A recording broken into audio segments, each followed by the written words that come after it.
Hello, and thank you for joining me.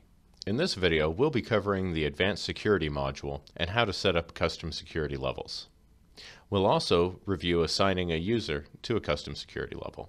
From here on the home screen, we'll navigate to the Security Level section. In the navigation ribbon, click on Admin and select Security Level.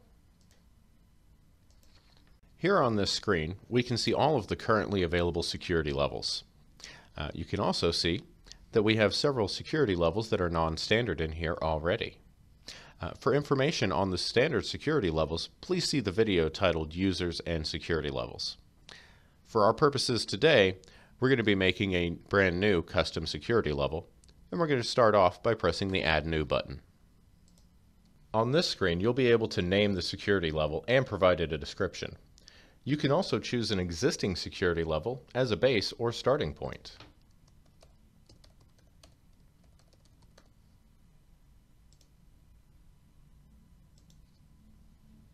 Now that we've got our name and description set, as well as our base chosen, we can simply go through the list and add and remove items which we would like that user to either have access to or not have access to. And as you can see in the list, you've got everything from your transactions to system information, prints, orders, inventory, all of your files, the analytics, the history, of course. And the case is going to be the same on the stock side as well.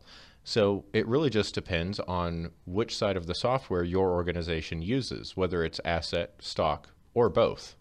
Now I've gone ahead and taken care of this user setup.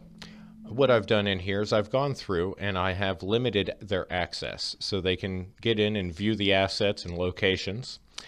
They can change their password, and they have access to the most basic of transactions.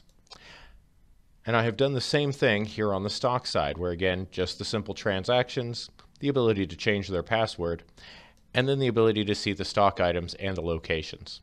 But outside of that, this user can't do anything.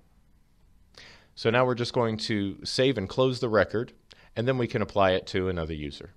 Once the security level has been saved, and we can see it in the list, we now need to assign users to the security level. We'll use the navigation ribbon and click on the Admin, then User Settings and Users.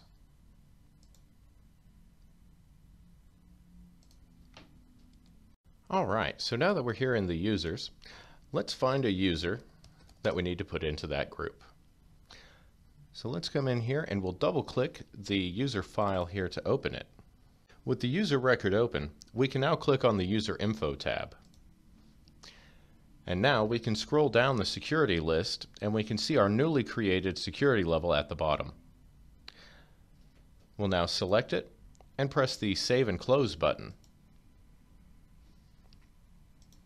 So here I've logged out as my admin user and logged in as our restricted user.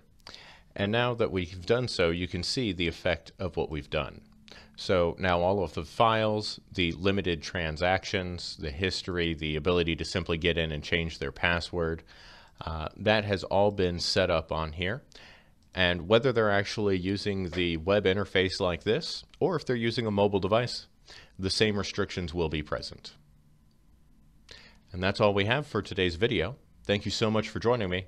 I hope you'll do so in the future.